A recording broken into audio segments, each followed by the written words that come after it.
o varios, pero en fin, generalmente en el Parlamento Europeo lo que existe es una aproximación, en algunos absolutamente sectaria, consistente en hacer la revolución hasta el último venezolano, esa revolución que son capaces de realizar en su propio pellejo, y que además con un criterio que yo llamo de racismo cultural se determina que lo que es bueno, todas las privaciones y miserias por las que pasa el pueblo venezolano, evidentemente no se les debe aplicar a sus muy ilustres pellejos ni a sus magníficos chalets en algunos lugares, eso sí, con la bandera roja y la retórica marxistoide. Cuando estamos hablando del arco amazónico, del arco del Orinoco, mejor dicho, estamos hablando de una situación que afecta muchos niveles. Es un nivel de putrefacción económica del régimen venezolano que pasa por encima de cuestiones que parece ser que a muchos les afectan y les interesan, pero que después están magníficamente ausentes, dependiendo de quién es el que impulse la causa o quién es el que la sufra. Como resulta que para algunos de la izquierda patética el régimen venezolano es la llamada izquierda, el que se destruya todo el complejo amazónico, todo el complejo del arco del Orinoco, que se contaminen los ríos con mercurio, que se expulse a las comunidades indígenas, que se produzcan un incremento descomunal en lo que significan las enfermedades tropicales, por ejemplo el paludismo, la malaria, pues todo eso no tiene mayor importancia porque se hace en nombre de la revolución.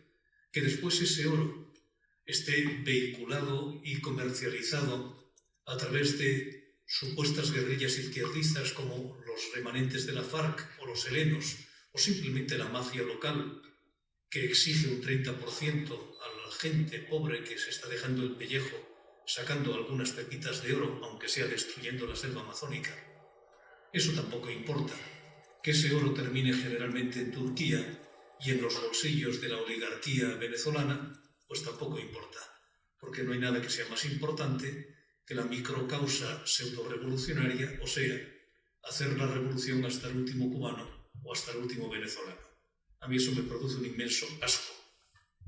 Y lo que les rogaría es que si tanto defienden esas causas, que vivan en ellas, pero que vivan como un venezolano de a pie, no en casas de cortesía, ni con las ventajas correspondientes de la más que corrupta oligarquía venezolana. Y ahí termino. Paso ya la palabra a quien la merece, que es en este caso, empezamos por Mitzi Elizabeth, que es activista de derechos humanos. Gracias. Venezuela, el país donde yo nací hace 40 años, no es la nación de hoy. Cuando yo hablo con la gente que aún vive en Venezuela, porque entre tanto, y según las últimas cifras del Observatorio de la Diáspora Venezolana, son ya más de 5.700.000 los venezolanos repartidos en 90 países del mundo, escucho relatos de gente que camina como zombies en la calle, buscando qué comer o pidiendo dinero entre la gente para adquirir los alimentos que están a disposición, pero que por culpa de una hiperinflación cuyas cifras no son ni explicables ni comprensibles no pueden parar. Las colas para comprar alimentos cesaron en las grandes ciudades por el surgimiento no solo de los muy rentables bodegones a los que no tiene acceso la gran mayoría de la población, sino también de una serie de empresas en el exterior que se encargan de enviar dinero, alimentos, medicinas y artículos de primera necesidad por cuenta de esos millones de venezolanos emigrados que apoyan a sus familiares y a sus seres queridos. En el interior del país el cuadro es totalmente distinto. Los cortes de agua, de luz, de combustible mantienen en parálisis a sus habitantes y les impiden tener una vida digna, pues carecen de lo mínimo necesario y de la necesaria tranquilidad para vivir. ¿Qué es ese mínimo que necesita un ser humano para vivir dignamente? Tener seguridad económica, personal y sanitaria, y en Venezuela, con excepción de muy pocos, casi nadie está gozando de ellas. En un país donde el dinero perdió de tal manera su valor, porque encuentra mejor uso en el basurero que en la cartera de los venezolanos, donde todo se paga al valor del dólar o del intercambio, y donde el salario mínimo, el trabajo de un mes, te alcanza solamente para comprar un cartón de huevos. Es un país desnutrido, donde no solo hay carencia de medicina, sino también de hospitales y de equipos sanitarios, y con las mínimas condiciones de salubridad, formados con médicos que no pueden curar a sus pacientes y que no pueden ni siquiera paliar su dolor. En un país así se perdió la dignidad hace rato. Ya nadie nombra la inseguridad personal, el otro gran problema de Venezuela. Lo que antes era una inquietud y un tema diario ha caído también en el olvido. Desde hace rato la sociedad no se horroriza ante los robos y la represión ejercida, no solo en las calles contra las protestas, las cuales nunca han cesado, sino también contra los periodistas que aún intentan realizar su trabajo y contra los 117 militares que están presos y están siendo torturados en este momento por intentar defender a los derechos de los venezolanos. Y los 270 presos políticos, como lo dice bien la última cifra publicada hace 2 días por el Foro Penal Venezolano. A veces yo siento que se perdió la humanidad en Venezuela. Y entre todas estas pérdidas que hemos tenido, esta es la que más nos duele. Venezuela es un país dividido, política y socialmente. Y eso obedece a una destrucción sistemática por ya más de 20 años. Y es tanta la frustración y la rabia porque esta historia no termina, que entre nosotros mismos hemos empezado a dividirnos y a pelearnos. Eso no fue siempre así. Y una de las muchas cosas de las cuales todos nos sentíamos orgullosos era el amor y el orgullo por nuestra naturaleza, por nuestros paisajes y por nuestros parques. Percatarnos hoy de que hasta eso está siendo destruido para obtener beneficios cortoplacistas, aún a costa de vidas humanas, aún a costa del desplazamiento de poblaciones y de la destrucción del medio ambiente, aumenta nuestra frustración y por ende nuestro deseo de hoy denunciar este nuevo crimen ante el mundo. Es imposible para nosotros vivir en el exterior, observar diariamente este cuadro dantesco y no hacer nada por el país. Es imposible para nosotros no vivir esta dualidad entre Europa y Venezuela. No informar al mundo sobre lo que está sucediendo y no dejar caer a Venezuela en el olvido. Nosotros somos la sociedad civil, la que va más allá de los sistemas y los gobiernos. Y a esta sociedad venezolana y europea que está hoy en el Parlamento y que el Parlamento nos ha abierto las puertas para entregar este informe, nosotros les decimos gracias. Yo sé que todos ustedes conocen estas cifras y conocen todos los datos. Nos hemos nombrado una vez más para subrayar que no hay nación en el mundo que pueda resistir tal abuso de poder, bajo un yugo mantenido con el único fin del enriquecimiento ilícito, y salir por sí mismos de esta situación ilesos es casi imposible. Venezuela necesita su atención y su ayuda, y esto es ya urgente. A veces siento que Venezuela cayó en el olvido, y no es de extrañar a la luz de tantas noticias que suceden día a día, y de tantos acontecimientos que pasan a diario. Pero hoy nosotros estamos aquí para recordarlo. Gracias. Doy la palabra a Nora Estrada. Correcto, pues adelante.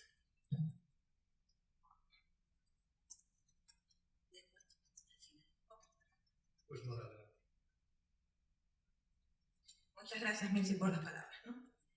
Bueno, antes que nada me gustaría aclarar que soy ingeniero de petróleo y no soy experta en el área minera, pero tengo una deuda eterna con Guayana, sitio donde se lleva a cabo el saqueo de mi país. Durante casi toda mi vida viví en lo que hoy se conoce como Arco Minero del Orinoco o AMO, específicamente en Upata, que se encuentra en el bloque 3, y en Caicara del Orinoco, que se encuentra en el bloque 1. Sabemos ya de antemano las personas que vivíamos en Guayana quiénes son los políticos, asociaciones y personas que han denunciado esta catástrofe desde hace muchos años. Nuestro propósito con esta denuncia es divulgar lo que sucede allí, para que se fije una posición y y asumamos una responsabilidad en cuanto a esto. Esta denuncia es un pequeño resumen de tantas denuncias que se han hecho formal e informalmente en muchas asociaciones o personas particulares. Los otros autores de la denuncia también son residentes de Guayana, o fueron residentes de Guayana, y nos duele ver cómo los ríos donde nos bañábamos antes pueden verse contaminados a largo plazo. También los bosques por donde íbamos cuando íbamos de un poblado a otro también pueden ser talados o que desaparecerán, no lo sé. Sabrá Dios cuál es la suerte, ¿no? de lo que trae este plan. Debemos pensar de forma global cuando hablamos del medio ambiente, ¿no? De la contaminación. Pero ahora creo que ni siquiera hemos pensado de una forma regional. No hemos pensado en las corrientes del río Orinoco, lo que puede arrastrar de contaminación hacia la parte del Caribe. No hemos pensado que por la parte del río Cuyuní, que sus corrientes van río abajo hacia el Esequibo, no hemos pensado esa contaminación tampoco. O sea, ¿qué estamos haciendo? La contaminación siempre camina, siempre. O sea, si no la paramos ahora va a ser una catástrofe, por lo menos regional, y veremos en qué para, ¿no? Como ya muchos sabrán, el arco minero del Orinoco tiene la finalidad de la extracción y comercialización de los minerales de bauxita, coltán, diamante, oro, hierro, cobre, caolín, dolomita y tierras raras. Pero en este momento solo existe un vulgar saqueo del oro, del coltán y los diamantes. Solamente eso. Los otros minerales que pueden ser estimulantes para la economía, como el hierro, la bauxita, la dolomita, por ahora no se tiene idea de cómo va esta explotación. Este plan se creó el 24 de febrero del 2016 a través de un decreto número 2248 y abarca aproximadamente 112.000 kilómetros cuadrados, lo que hace referencia más o menos a 4 veces la superficie de Bélgica, y que representa el 12% del territorio venezolano. Desde el día que este plan se aprobó, toda la sociedad venezolana estuvo en contra de esto, no solamente los indígenas, también científicos, profesores, organizaciones, todos. O sea, y Maduro hizo caso omiso a nuestros deseos. No hay necesidad de por qué se está haciendo esto, no hay necesidad de esta explotación. Venezuela puede vivir tranquilamente de otras cosas. Es incomprensible lo que se está haciendo. Son infinitos los problemas que se presentan ahí. Uno de ellos, sin duda, el uso de mercurio, que suelta un vapor y se inhala cuando se está haciendo el amalgamiento con el oro. Las denuncias afirman que con este uso rudimentario y sin control, todos estos desechos están yendo a los ríos y así, bueno, obviamente contaminándolos. Por otro lado, el continente americano ha aumentado sus cifras de enfermos y decesos, ¿no? Por la enfermedad, por la malaria. Y la Organización Mundial de la Salud ha afirmado que Venezuela aporta 53% de estos casos. Esto también trae consecuencias regionales, porque estos enfermos se movilizan por la región sin ningún control, porque en Venezuela no hay control de enfermedades. Y una prueba de esto está en que en la frontera con Brasil el 80% de los casos por malaria son venezolanos. En cuanto al problema hidroeléctrico, debemos señalar que el AMO, o Arco Minero del Orinoco, abarca de manera parcial las subcuencas del río Orinoco y subcuencas del río Esequibo, destacando la subcuenca del río Caroní, donde se genera cerca del 80% de la energía eléctrica que consume Venezuela. El embalse de Guri es el más grande de todos y se ha visto afectado en los últimos años por periodos de sequía, ¿no? Producto de deficiencia, obviamente fuertes sequías y también deficiencias de operaciones, ¿no? Lo que genera racionamiento de energía eléctrica con cortes programados a nivel nacional. En el lago de Guri hay explotación de minería ilegal. Esto provoca una generación de sedimentos in situ, lo cual pueden verse afectados los equipos electromecánicos y también la calidad de las aguas por el uso de mercurio y vertido de otros residuos como gasolina, gasoil, que se usan para las bombas de extracción de minerales. Los daños ambientales más evidentes, obviamente, son los generados por la remoción de los fondos de los ríos y la deforestación. Aunque se podría decir que el peor efecto que está teniendo es el socioambiental, ya que la minería ha destruido y desestructurado a las comunidades indígenas. El informe de la Alta Comisionada de las Naciones Unidas para los Derechos Humanos sobre la República Bolivariana de Venezuela, el 4 de julio de 2019, sostiene en sus aspectos 62 y 63 que el AMO ha dado lugar a violaciones de derechos colectivos indígenas, entre otros los derechos a mantener sus costumbres, modos de vida tradicionales y una relación espiritual con su tierra. Habla también del efecto diferenciado entre las mujeres y niñas indígenas que corren mayor riesgo de ser objeto de trata de personas. El hecho de no consultar a los pueblos indígenas sobre esta actividad constituye una violación al derecho de la consulta. El último censo del 2011 se determinó que en el estado Bolívar habitan aproximadamente 55.000 indígenas, a los que se le violó el derecho a la consulta previa.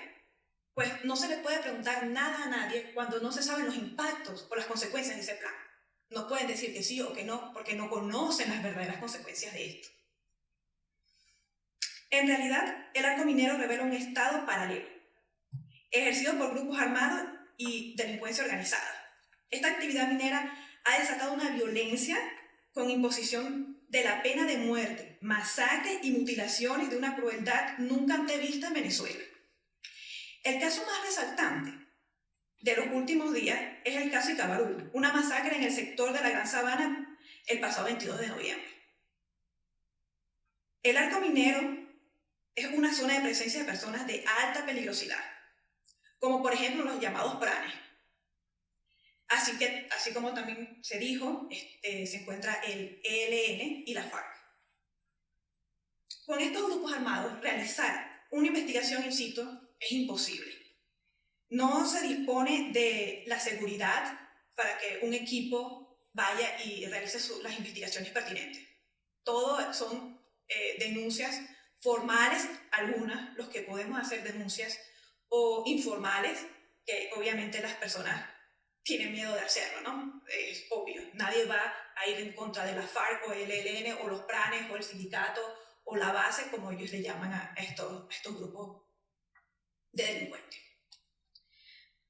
En función de todo lo que se comentó aquí, y con conocimiento previo, necesitamos que el Parlamento Europeo discuta y fije posición respecto a la situación que se vive en el arco minero.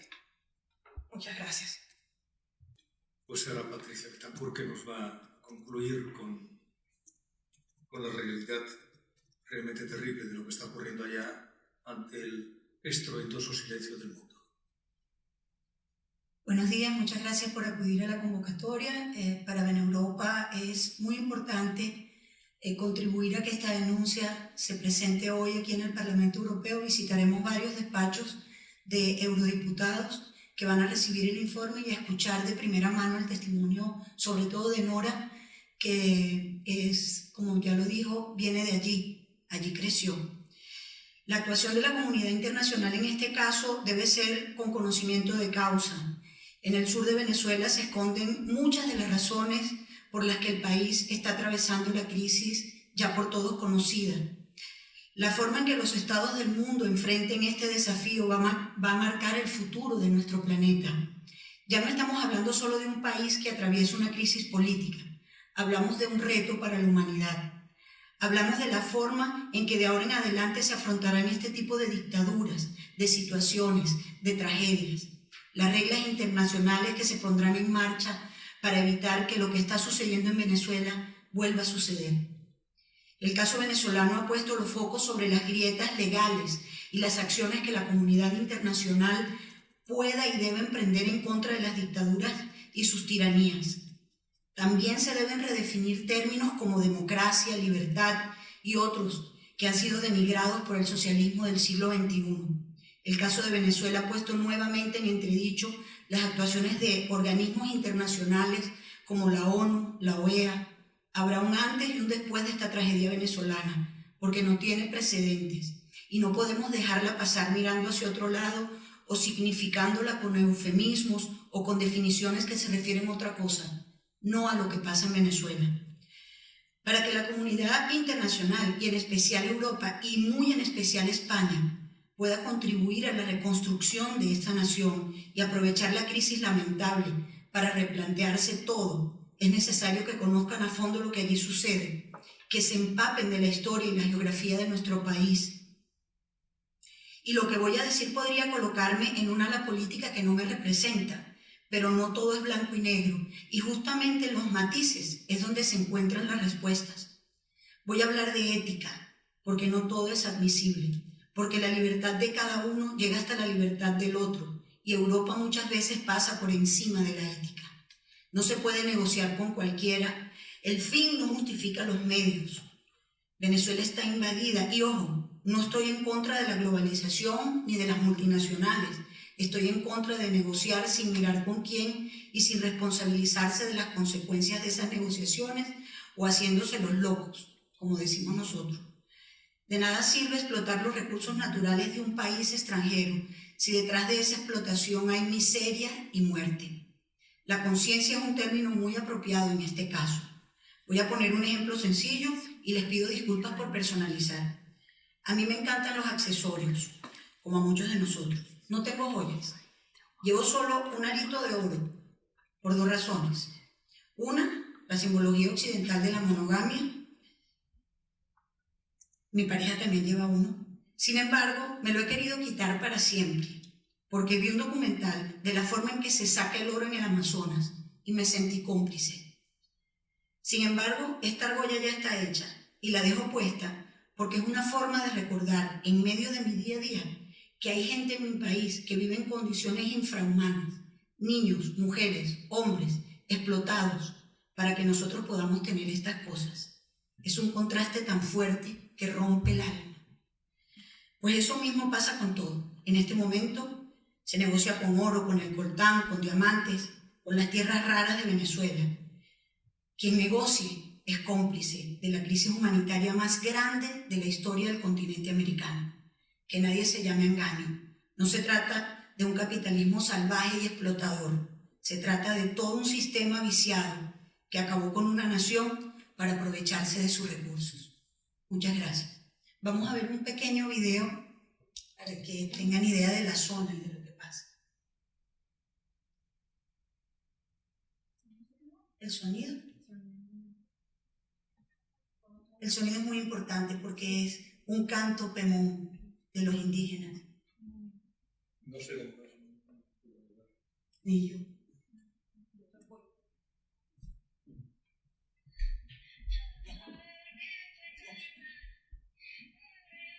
Ponle el micrófono.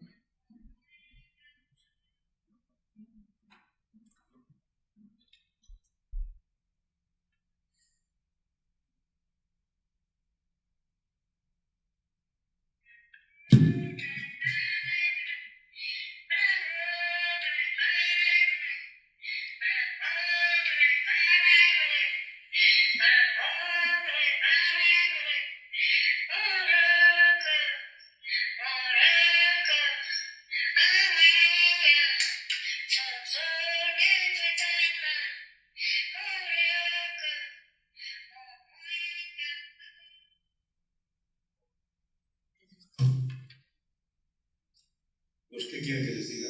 Para mí la barbarie de Bolsonaro en Brasil, que es de la derecha más reaccionaria, es equiparable a la barbarie del madurismo pseudoizquierdista en el arco del Orinoco. Y por lo tanto, para mí un metro tiene 100 centímetros en las dos direcciones, para algunos otros no. Gracias. Gracias. Si tienes alguna... Hola. Por Dios, claro que sí. A ver, yo quería preguntar cómo puede, en el sentido, si que yo sepa, el oro, las transacciones se están haciendo con Turquía, ¿cómo puede presionar la Unión Europea, dado que, en plan, que yo sepa, el Parlamento sí que ha reconoce, por ejemplo, a Guaidó como presidente, pero la Unión Europea en su conjunto, no estoy segura, creo que no. ¿Cómo puede presionar la Unión Europea para que se deje de...? Mira, nosotros hace 2 o 3 años establecimos una formulación respecto al seguimiento de los minerales estratégicos. Fue extremadamente complicado. Pero siempre corre más el delincuente que la ley. Y en este caso existen vuelos desde el aeropuerto de Caracas hasta Estambul. Y por lo tanto, una vez que el oro aparece en un lugar y se funde, es absolutamente imposible determinar su padre y su madre, su vicio o su virtud. Quiero decir que estamos ante un Estado delincuente que se comporta como Estado delincuente. Ni siquiera estamos hablando de las bandas que existen, por ejemplo, en la zona de los Grandes Lagos, en Congo, donde he estado, en la zona de Goma. Aquí estamos hablando de un sistema completo de Estado. Y por lo tanto, esto es de extraordinariamente difícil materialización. Es una parte más de la patología venezolana. ¿Vosotros podéis decir algo? ¿Qué os parece? Yo te hablo únicamente como Unión Europea. Mi propia experiencia, porque en esa norma yo estuve trabajando fuertemente con Louis Michel, que era el que llevaba el tema fundamental. Creo que, bueno, lógicamente, por ejemplo, este tipo de cosas, acoger estas denuncias como lo está haciendo el eurodiputado Javier Nart, a quien agradecemos enormemente su apoyo, es ya una forma de contribuir. Ahora, creo que es un tema a tener en cuenta en las próximas resoluciones, por ejemplo. Hay que darle visibilidad. Eso es lo primero que hay que hacer. En ese sentido, esto también es darle visibilidad y ya es un paso. El problema de la minería ilegal la comparte Brasil, Colombia, Ecuador, Perú menos. Perú tiene mucha minería ilegal. 2 puntos. ¿En qué medida se puede abordar el tema en conjunto con los otros países también afectados por la minería ilegal? ¿En qué medida esta minería ilegal es más dañina que la minería legal? Yo quisiera solo decir algo y después, si quieres tú contestarle, porque la diferencia aquí es como si hubieran legalizado la explotación irracional.